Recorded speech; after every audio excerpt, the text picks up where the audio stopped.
আসসালামু আলাইকুম। প্রিয় দর্শক, ত্রয়োদশ জাতীয় সংসদের প্রথম অধিবেশন আজকে হলো এবং সেই অধিবেশন কিন্তু বেশ ঘটনাবহুল ছিল। নানা ধরনের ঘটনা ঘটেছে একদম প্রথম দিনে, যেগুলো নিয়ে আলোচনা করা যায়। আমি নিজে এই অধিবেশনে একজন অতিথি হিসেবে দেখতে গিয়েছিলাম। আমাকে আমন্ত্রণ জানানো হয়েছিল, কাজে আমি গিয়েছিলাম এবং ওখানে একটা নির্দিষ্ট আসনে আমাকে বসতে দেওয়া হয়েছে। আমাদেরকে বা যা নাকি এরকম আমন্ত্রিত অতিথি ছিলেন তারা বসেছেন এবং খুবই দুর্ভাগ্যের বিষয় হলো, আমি মনে হলো করে যে না গেলেই বোধহয় ভালো হতো। এই কারণেই বলছি যে আমি যদি না যেতাম তাহলে আমি টেলিভিশনে পুরো অনুষ্ঠানটা সবার বক্তব্যগুলো ঠিকঠাক মতো দেখতে পেতাম। আর ওখানে যাওয়ার কারণে আমি ঠিকঠাক মতো দেখতে পেয়েছি, কিন্তু ওনাদের আলোচনা ভালোভাবে শুনতে পাইনি। মধ্যে কথা হলো, পুরো সংসদ ভবনে এত প্রস্তুতির পর একটা সংসদের অধিবেশন, প্রথম অধিবেশন শুরু হয়েছে। সেই অধিবেশনটা ছিল আগোছালো অধিবেশন আমার কাছে মনে হয়েছে। সাউন্ড সিস্টেম এত খারাপ হতে পারে এটা আমার চিন্তাতেও ছিল না। আমি যেখানে বসেছিলাম সেখানে ওই কক্ষে যারা ছিলেন, ওই গ্যালারিতে, ওই জায়গাটাতে যারা ছিলেন, ওর নাম ছিল বকুল, ওই গ্যালারির নাম। ওখানে যারা ছিলেন আমি প্রথম ভেবেছিলাম কি বোধহয় আমি শুনতে পাইনি, অন্যরা বোধহয় শুনতে পাচ্ছে। দুইজনকে জিজ্ঞাসা করলাম, তারা কেউ বলতে পারছে, শব্দ শোনা যাচ্ছে কিন্তু কিছু বোঝা যাচ্ছে না কি বলছে। তো এবং আমি অধিবেশন চলাকালেও দেখলাম অনেক সংসদ সদস্যরাও নিজেদের আপনার যে হেডফোন আছে এটা তুলে তুলে বলছেন যে ওনারা কিছু শুনতে পাচ্ছেন না। এক পর্যায়ে তো দেখলাম যে দ্রুত বিরতিতে চলে গেলেন এই সাউন্ড সিস্টেম ঠিক করার কারণে। তো এত বড় অনুষ্ঠান, সংসদ ভবনে যারা নাকি এই সাউন্ড সিস্টেমের দায়িত্বে আছেন তারা আসলে কাজের লোকটা বলে মনে হয় আমার কাছে। খুবই আড়াআড়ি লোকের হাতে দায়িত্ব দেওয়া হয়েছে বলে আমার ধারণা। কারা দায়িত্ব দিয়েছেন, কারা দায়িত্ব পেয়েছেন, এগুলো মনে হয় একটু খতিয়ে দেখা উচিত। কারণ প্রথম অধিবেশনটা যদি এত ত্রুটিপূর্ণ হয় সেটা খুব ভালো দেখায় না। আগোছালো বললাম কেন? সংসদ যখন শুরু হয়, নতুন যখন একটা সংসদ শুরু হয়, প্রথাটা হচ্ছে যে বিগত সংসদে এর আগে যে সংসদ ছিল সেই সংসদে যিনি স্পিকার থাকেন তার সভাপতিত্বেই অধিবেশনটা শুরু হয় এবং তারপর ওনার সভাপতিত্বে স্পিকার এবং ডেপুটি স্পিকার নির্বাচিত হয় এবং তারপর ডেপুটি স্পিকার এবং স্পিকার নির্বাচিত হওয়ার পর ওনারা রাষ্ট্রপতির কাছে শপথ নেওয়ার পর ওনারা দায়িত্ব নেন, আগের স্পিকার চলে যান, এটাই নিয়ম। কিন্তু এবার তা করা হয়নি, স্পিকার অথবা ডেপুটি স্পিকারকে দিয়ে সংসদ শুরু করা হয়নি। অথচ বাংলাদেশে স্পিকার কোথায় এটা কেউ জানে না। কেন জানে না? কেউ খোঁজ করেছে? তাকে কি আমন্ত্রণ জানানো হয়েছিল? কেউ বলতে পারবে না। এবং ডেপুটি স্পিকার তো ছিল, উনি হয়তো জেলে ছিলেন, কিন্তু ওনার বিরুদ্ধে উনি কনভিক্টেডও না। তাহলে ওনাদের কাউকে দিয়ে অনুষ্ঠানটা শুরু করলে ভালো হতো, কিন্তু সেটা তারা এই সংসদ করেনি। কেন করেনি আমি বলতে পারবো না, এটা আমি মনে করি চোখে লেগেছে। সমস্যা যেটা হয়েছে এরপরে যে জিনিসটা হয়েছে, একটা জিনিস এটা বলা উচিত, রাষ্ট্রপতির ভাষণের সময় কিন্তু একটা খুবই ঝামেলাপূর্ণ ঘটনা ঘটেছে। এটাও একটু বলে নিই। রাষ্ট্রপতির নিয়ম হলো, রাষ্ট্রপতি একবার সবার শেষে রাষ্ট্রপতি এই সংসদে ভাষণ দেন। এটা নিয়ম, এটা একদম সাংবিধানিক নিয়ম। এটা সংবিধানের মধ্যে লেখা আছে, রাষ্ট্রপতি ভাষণ দিবেন। নতুন সংসদের প্রথম অধিবেশনে উনি ভাষণ দিবেন এবং প্রতি বছর যখন অধিবেশন শুরু হবে, প্রথম অধিবেশনে রাষ্ট্রপতি একটা ভাষণ দেবেন এবং এই ভাষণ নিয়ে নানা বিতর্ক হয়েছে। বিতর্কে কি ধরনের? যে এই ভাষণে উনি বিগত আওয়ামী লীগ সরকারের কিছু সমালোচনা করেছেন। এই জন্য দেখলাম যে আওয়ামী লীগ সরকারের যারা সমর্থক অথবা যারা আওয়ামী লীগের সমর্থক তারা দেখলাম সামাজিক মাধ্যমে রাষ্ট্রপতিকে গাদ্দার টাদ্দার অনেক কিছু বলছে। কিন্তু ওনাদের এই জিনিসটা বোঝা দরকার যে রাষ্ট্রপতি যে ভাষণটা সংসদে দেন এটা কখনই রাষ্ট্রপতি নিজে লেখেন না। এই ভাষণটা টোটালি লিখে দেওয়া হলো গভর্নমেন্ট। সরকারের লিখে দেওয়া ভাষণটা রাষ্ট্রপতি কেবল ব্যক্তি হিসেবে পড়ে শোনান, আর কিছুই না। এখানে ওনার কিছুই করেন, উনি একটা শব্দ এখান থেকে চেঞ্জ করতে পারবেন না। কাজেই ওখানে যা যা লেখা হয়েছিল উনি কেবল ছিলেন পাঠক মাত্র। এই জিনিসটা মাথায় রাখা উচিত আমি মনে করি। এটা ওনার মনের কথা না মুখের কথা, আপনারা সেটা নিয়ে বিতর্ক করতে পারেন, কোনো সমস্যা নাই। কিন্তু বিষয়টা মাথায় রাখবেন যে এই ভাষণটা সরকারের লিখে দেওয়া, উনি ছিলেন পাঠক মাত্র। এই ধরনের ঘটনা আগেও ঘটেছে, কিন্তু যতবার সরকার পরিবর্তন হয়েছে ততবারই কিন্তু আগের স্পিকার মাধ্যমে শুরু হয়েছে, আর রাষ্ট্রপতি তখন যে রাষ্ট্রপতি থাকতেন উনি যদি আগের গভর্নমেন্টের রাষ্ট্রপতি হয়ে থাকেন, আগের গভর্নমেন্টের আমলে নিয়োগপ্রাপ্ত হয়ে থাকেন, উনি কিন্তু পরের গভর্নমেন্টের লিখে দেওয়ার ভাষণটাই পড়েছেন। কাজে এটাকে সেভাবে নেওয়াটাই ভালো। কিন্তু এটা বড় কথা না, বড় কথা হলো যখন রাষ্ট্রপতি ভাষণ দিতে উঠলেন, ভাষণ দিতে ওঠার আগে রাষ্ট্রপতি ঢোকার সঙ্গে সঙ্গে বিরোধী দলের সদস্য, বিশেষ করে জামায়াতের এবং এনসিপির যারা নাকি মেম্বার ছিলেন, তারা হইচই শুরু করেন। তারা আগে থেকে ঘর থেকে নিয়ে আসা প্ল্যাকার্ড দেখান ওখানে, এবং সেই প্ল্যাকার্ডে নানা ধরনের জুলাই নিয়ে, গাদ্দারি, অমুক তমুক এরকম নানা রকম স্লোগান ছিল, এবং ওনারা স্লোগান দিতে শুরু করেন। একদম পুরো আমার কাছে মনে হচ্ছিল যেন একটা মানে পল্টনের মাঠের মতো অবস্থা, শাহবাগের যে মাঠের যে দৃশ্য, সেটা আমরা ওখানে তার মানে একটা প্রতিফলন দেখতে পেলাম। কিন্তু আমার প্রশ্নটা হলো কি, ওরা রাষ্ট্রপতি ভাষণ শুনবেন না, এগুলি করবেন না। পরে এটা নিয়ে তারা এতটা ব্যস্ত ছিলেন যে রাষ্ট্রপতি যখন ভাষণের আগে যখন নাকি জাতীয় সঙ্গীত বাজানো হয়, আমি যা বিশ্বের সঙ্গে লক্ষ্য করলাম যে জামাতের লোকরা কিন্তু প্রথম দিকে বেশ মানে প্রায় 1 মিনিটের মতো প্রায় হবে ওনারা বসেই ছিলেন। মানে জাতীয় সঙ্গীত হলে সবাই দাঁড়িয়ে গেছে, কিন্তু ওনাদের সামনে সরকারি দলের যারা ছিলেন তারা দাঁড়িয়ে আছেন, দর্শক গাড়িতে যারা ছিলেন তারাও দাঁড়িয়ে আছেন, কিন্তু ওনারা বসে বসে স্লোগান দিচ্ছেন। এক পর্যায়ে বিষয়টা খেয়াল করেছেন হাসনাত আব্দুল্লাহ, উনি যখন সবাইকে দেখলাম হাত তুলে বলেন যে আপনারা দাঁড়ান, এবং তখন তারা দাঁড়ালেন। এটা আসলে তারা মানে স্লোগান নিয়ে, প্রতিবাদ নিয়ে এতটাই ব্যস্ত ছিলেন যে দাঁড়ানোর প্রয়োজন মনে করেননি। নাকি এই জাতীয় সঙ্গীত শোনার সঙ্গে সঙ্গে তো মানুষের মধ্যে ওই চিন্তাটা, ওই চেতনাটা কাজ করা উচিত যে আমাদের সম্মান দেখানোর জন্য দাঁড়ানো উচিত। যাই হোক, সেটা ওনারা করেন, ওনারা ওয়ার্কআউট করেছেন। তারপরে আচ্ছা, এই ওয়ার্কআউটের কারণ হিসাবে কিন্তু জামাতের যিনি আমির ডক্টর শফিকুর রহমান, পরে উনি বেরিয়ে উনি 3টা কারণের কথা উল্লেখ করেছেন যে 3 কারণে তারা ওয়ার্কআউট করেছেন। তার প্রথম কারণ হলো যে গত 2024 সালে আন্দোলনের সময় এই যে সরকার এত লোক মেরেছে, এই যে একটা নৃশংস ঘটনা ঘটেছে দেশে, তার উনি কোনো প্রতিবাদ করেননি। শাসক গোষ্ঠীর কাছে প্রেসিডেন্ট হয়ে কোনো প্রতিবাদ করেননি, এই একটা কারণ।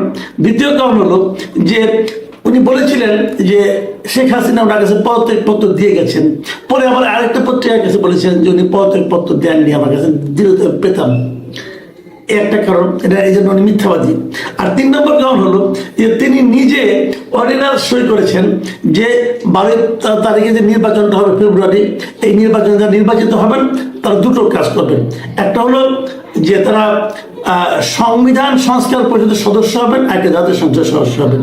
কিন্তু বিএনপি সংবিধান সংস্কার পরিষদের সদস্য হিসেবে শপথ নেয়নি, এবং রাষ্ট্রপতিও এই সংবিধান সংস্কার পরিষদের কোনো মিটিং ডাকেননি। অতএব তিনি একটা অপরাধ করেছেন। এই 3টা কারণে তারা এটা ছেড়েছেন। এটা নিয়েও নানা বিতর্ক হচ্ছে। তবে আমি একটা কথা বলি, যে কারণগুলি উনি দেখিয়েছেন সেটা হলো যে উনি যে প্রতিবাদ করেননি রাষ্ট্রপতি হয়ে, আপনি দেখান তো বাংলাদেশে এই যাবৎ কোন সরকারের রাষ্ট্রপতি সেই সরকারের কোনো অপকর্মের, সরকারের কোনো খারাপ কাজের প্রতিবাদ করেছে? করেনি। কেন করেনি? মানে তার সেই প্রতিবাদ করার তো অধিকারই নাই। যদি প্রতিবাদ করেও থাকে সেটা আমরা আপনারা কেউ জানতে পারবো না। তো রাষ্ট্রপতির যে এখতিয়ার, সংবিধান রাষ্ট্রপতিকে যে ক্ষমতা দিয়েছে, সেই ক্ষমতার কোথাও বলা হয়নি যে রাষ্ট্রপতি প্রকাশ্যে প্রতিবাদ করতে পারবে। রাষ্ট্রপতি প্রতিবাদ করলে হয়তো প্রধানমন্ত্রীকে ফোন করতে পারবে, বলতে পারবে, এর বাইরে যাওয়ার কোনো অধিকার তো নাই। আর দ্বিতীয় যে কারণটা বলেছেন উনি, যে উনি ওই পদত্যাগপত্র পেয়েছেন কি পান না, এই জিনিসটা দেখেন। আমি যেটা বুঝি, আমার যেটা মনে হয়, যখন নাকি শেখ হাসিনা চলে গেলেন দেশ থেকে, পালিয়ে যান অথবা তাকে দূর করে দেওয়া হোক, যেভাবে হোক উনি গেছেন, যাওয়ার সময় উনি পদত্যাগপত্র দিয়ে গেছেন। ওই সময় কীভাবে দিবেন আমি তো বুঝি না কিছু ব্যাপারটা। কিন্তু ওই সময় রাষ্ট্রপতিকে ওইটা বলা ছাড়া আর কি বলার উপায় ছিল? যে পরিস্থিতি ছিল, এখন যদি সংসদ ভেঙে দিতে হয়, প্রধানমন্ত্রী চলে গেলেন, তাহলে তো প্রধানমন্ত্রী বলবেন যে আমি চলে যাই, পদত্যাগ করি না, আমি এখনো প্রধানমন্ত্রী। তাহলে উনি ছেড়ে চলে গেছেন, এই কথা বলার জন্য আমার ধারণা এই অন্তর্বর্তীকালীন সরকারের যারা দায়িত্বে ছিলেন অথবা যারা আন্দোলনের নেতৃত্বে ছিলেন, তারাই তাকে প্ররোচিত করেছেন অথবা বাধ্য করেছেন যে আপনি এটা বলেন। এটা আমি নিশ্চিত, এবং এই কারণেই উনি এটা করেছেন। এটাকে আপনি যদি অপরাধ হিসেবে ধরেন, তাহলে গত 18 মাস ওনার সঙ্গে আপনারা থাকলেন কেন? তাহলে গত 18 মাস ওনার কাছে আপনারা শপথ দিলেন কেন? যদি রাষ্ট্রপতি অবৈধ হয়ে থাকে, যদি রাষ্ট্রপতি দুষ্ট হয়ে থাকে, যদি রাষ্ট্রপতি স্বৈরাচারের দোষর হয়ে থাকে, ফ্যাসিস্টের দোষর হয়ে থাকে, তাহলে ওনার কাছে যখন আপনারা 8 তারিখে, যে অগাস্টের 8 তারিখে 2024-এ যে শপথ দিলেন, তখন আপনার সমস্যা হলো না? ওনাকে দিয়ে যে অধ্যাদেশগুলো পাশ করে নিলেন, তখন আপনার সমস্যা হলো না? এই যে নির্বাচন করলেন, এই নির্বাচন তো এই রাষ্ট্রপতির আদেশে হয়েছে, তখন সমস্যা হলো না? বললেন না তখন যে এই রাষ্ট্রপতির আদেশে নির্বাচন আমরা করবো না? তখন তো সুরসুর করে নির্বাচনে গেছেন, তখন তো সুরসুর করে যে শপথ দিয়েছেন। কেন এখন ওনার কথা, ওনার ভাষণ শুনতে আপনাদের সমস্যা কেন? তো এইগুলি হলো, জানেন, এগুলো হলো দ্বিচারিতা। এগুলি কেন করে আমি জানি না। আর এই রাষ্ট্রপতিকে দিয়ে কিন্তু এই সরকার, যে সরকার অনেক আপনার সংশোধন করিয়েছে, অনেক অর্ডিন্যান্স জারি করিয়েছে, এগুলো তো এই সরকার আগে সরকারই করেছে, এবং সেগুলো অর্ডিন্যান্সগুলো কিন্তু আমার পাস করতে হবে। দেখবেন এই পাস করার সময় কিন্তু আবার এই বিরোধী দল কিন্তু খুব সমর্থন করবে, হ্যাঁ এটা পাস করানো দরকার। তো এইভাবে এটা হয় না। আমি যে আলোচনাটা শেষ করব, সে আলোচনা হলো শোক প্রস্তাব। অনেকগুলি শোক প্রস্তাব এসেছে, এটা হয়, এটাকে রীতি। যখন নাকি সংসদ শুরু হয়, তখন আপনার ওই এর মাঝে আগের এই সময়গুলোতে যারা যারা মারা গেছেন, বিভিন্ন জন বিশিষ্ট ব্যক্তি, দেশে অথবা বিদেশে, তাদের ব্যাপারে একটা শোক প্রস্তাব নিতে হয়। এটা একটা রীতি বাংলাদেশের, এটা সব দেশে আছে, সব দেশের সংসদে এটা হয়। এবং যেমন আমাদের খালেদা জিয়া মারা গেল, ওনার মৃত্যুর কারণে কিন্তু ভারতের সংসদে কিন্তু শোক প্রস্তাব নেওয়া হয়েছিল। তো এটা একটা, এই রীতিটার অনুসরণ করে শোক প্রস্তাব নেওয়া হয়েছে। অনেকের দেশে বিদেশে অনেকের নামে শোক প্রস্তাব নেওয়া হয়েছে। Very interesting. আমি কয়েকজনের নাম বলি।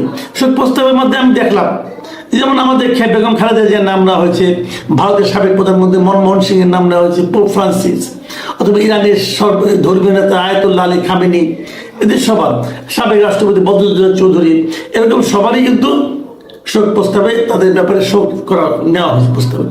কিন্তু ইন্টারেস্টিং হলো যে এর মধ্যে ঢুকে গেছেন মতিউর রহমান নিজামী, দেলোয়ার হোসেন সাইদি, আলী হাসান মোহাম্মদ মুজাহিদ।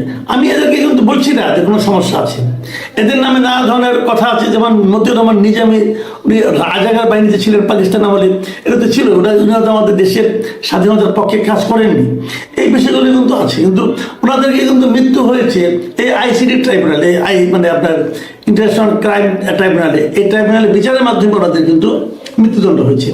তাহলে সেই বিচারের মাধ্যমে মৃত্যুদণ্ড হওয়ার ব্যক্তির ব্যাপারে যে আপনি শোক প্রস্তাব গ্রহণ করেন, তখন কিন্তু অবধারিতভাবে একটা প্রসঙ্গ চলে আসে। সেটা হলো, এই শোক প্রস্তাব গ্রহণের মাধ্যমে আপনি বলছেন যে বিচারটা ঠিক হয়নি। যদি বিচারটা ঠিক না হয়ে থাকে, তাহলে ওই বিচারটা যারা করেছেন তাদের তো বিচার করা উচিত। সেই কাজটা আপনারা শুরু করতেছেন কেন? এবং যদি সেই বিচারকে বিচার আপনারা করতে চান, তাহলে কিন্তু আগামীতে কোনো বিচারকে আর বিচার করতে চাইবে না। বলবে আজকে বিচার করবো, ক্ষমতা চেঞ্জ হবে, নতুন একদল আসবে, এসে বলবে বিচার ঠিক হয় নাই, অতএব বিচারককে ধরে নিয়ে আসুন। তো এই যে অবস্থাটা, এটা কেন তৈরি হয়েছে? আমি মানি যে আওয়ামী লীগের আমলে তারা বিচার ব্যবস্থাকে একদম ধ্বংস করে দিয়েছিল। তাদের কথা অনুযায়ী বিচার না হলে তারা অন্যরকম ব্যবস্থা নিত, এবং চিফ জাস্টিসের মতো তারা দেশ থেকে বিদায় করে দিয়েছিল, তাদের কথা অনুযায়ী হয়নি বলে। এটা তো আমরা দেখেছি। তো সেটা যদি হয়েও থাকে, বিচারক কোনো নথি স্বীকার করলো, আমার বক্তব্য সেটা। আপনার চাপ আসতে পারে, কিন্তু আপনি একজন লোকের জীবন মরণের ব্যাপারে আপনি কেন নথি স্বীকার করলেন? সেগুলো আবার নতুন কাজে পুনর্মূল্যায়ন করা হোক, এবং এখন যারা বিচার করছেন তাদের বিচারগুলো যেন আগামীতে পুনর্মূল্যায়ন হয়, সেই প্রত্যাশা আমি রাখবো। তাহলে হচ্ছেটা কি আসলে? তাহলে সরকার পাল্টানোর সঙ্গে সঙ্গে বিচার পাল্টে যাবে? এটা তো হওয়া উচিত না। এগুলো নিয়ে আমি মনে করি যে বিচার বিভাগকে সম্পূর্ণভাবে প্রশাসনের বাইরে রাখতে হবে। প্রধানমন্ত্রী চাইবে যেভাবে সেভাবেই বিচার হবে, সেটা তো হওয়া উচিত না। যেটা আমরা অন্তর্বর্তীকালীন সরকারে আমরা দেখেছি যে ডক্টর ইউনূসের চাহিদা অনুযায়ী বিচার হয়েছে, উনি যেটা চেয়েছেন সেটাই হয়েছে বিচারে, ওনার সব মামলা উঠে গেছে। তো এটা তো হওয়া উচিত না। শোক প্রস্তাব নিয়ে যে কথা বলে আলোচনা শেষ করতে চাই, এই যে এত এত লোকের আপনারা শোক প্রস্তাব নিয়েছেন, এই সময় দুইজন লোকের নাম আমি বলতেই চাই। একজন হলেন মিস্টার সিরাজুল আলম খান, আমাদের স্বাধীনতা যুদ্ধের রূপকার যে কয়েকজন নাম বলা হয় তাদের মধ্যে উনি একজন ছিলেন। উনি এই সময় মারা গেছেন। ডক্টর জাফরুল্লাহ চৌধুরী, যাকে আপনারা কদিন আগে স্বাধীনতা পুরস্কার দিয়েছেন দ্বিতীয়বারের মতো, মানে এক মুরগি দুইবার জবাই করার মতো। এটা নিয়ে আবার আরেক কাহিনী, যে দেওয়ার পরে তারা আইন চেঞ্জ করেছে, বলেছে যে না, 1 কিলোকে দ্বিতীয়বার দেওয়া যাবে, আগে যখন দিয়েছিল তখন কিন্তু জানতো না। এগুলো আনারিপনা না, যাও এই আনারিপনা মেনে নিলাম। কিন্তু আমার কথা হলো যে এই দুইটা নাম আপনারা ভুললেন কিভাবে? তার মানে হলো এটাই যে আপনারা আসলে এগুলো খুব গুছিয়ে করেননি কাজগুলো। এই শোক প্রস্তাবে কার কার নাম থাকা উচিত, কার কার নাম থাকা উচিত না, আপনারা গুছিয়ে করেননি। এটা গুছিয়ে করতে পারতেন। আপনারা তো নির্বাচিত হওয়ার পর, দায়িত্ব নেওয়ার পর প্রায় 1 মাস পরে কিন্তু আপনারা সংসদ অধিবেশনে বসেছেন। তো 1 মাসে গুছিয়ে নিতে পারতেন না? আপনার বিরোধী দলের কাছে বললে পারতেন যে আমরা কার কার ব্যাপারে আপনার শোক প্রস্তাব নিতে বলেন, সেই নামগুলি নিতেন, আপনার নামগুলি দিতেন, বিভিন্ন দলের কাছে নাম নিয়ে তারপরে আপনি এটা গুছিয়ে করতেন। এটা তো তাৎক্ষণিক মানে সিদ্ধান্ত নেওয়ার বিষয় নয়। আমি সরকারকে অনুরোধ করব এই সমস্ত মানে এই উল্টাপাল্টা কাজ যেগুলো হলো, যে কাজগুলোর মধ্যে ঘাটতি আছে, কেন আছে, এগুলো আইডেন্টিফাই করেন। আপনাদের দিন তো মাত্র শুরু। আগামীতে এই ধরনের ভুল যদি রিপিট করতে থাকেন না, তাহলে ইমেজ নষ্ট হয়ে যাবে। প্রিয় দর্শক, এখন এ পর্যন্তই। আল্লাহ হাফেজ।